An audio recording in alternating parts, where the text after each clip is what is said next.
About 1,200 people are staying at San Diego's Convention Center. They opened back on April 1st as a safe way to house our homeless population during the pandemic.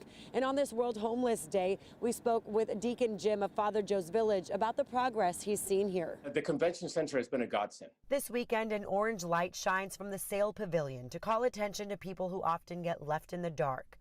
Back when the stay-at-home orders were put in place, San Diego city leaders scrambled to open the convention center to house the homeless where they could be spread apart, keeping beds at least 6 feet from each other and provide extra sanitization. It's allowed us to take them off the streets, start getting them into sanitary conditions, obviously, because it's not safe for them on the streets for various reasons, especially now with COVID. Deacon Jim Vargas says they've done 4,300 COVID tests and thousands more symptom screenings, with just 1% of those tests turning positive.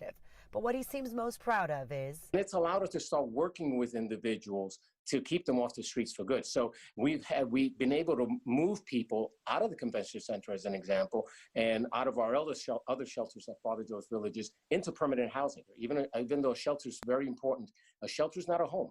So getting them into permanent dwellings is what it's all about. The city announced they will keep the convention center for the homeless through mid-December. Then 600 beds will be open at Golden Hall, and other bridge shelters and motels will be available.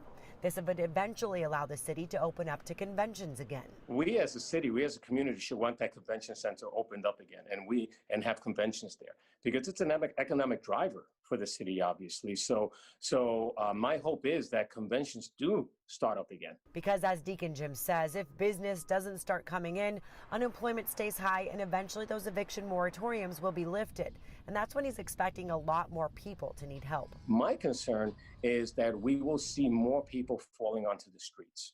As I mentioned before, it's extremely expensive to live here in San Diego.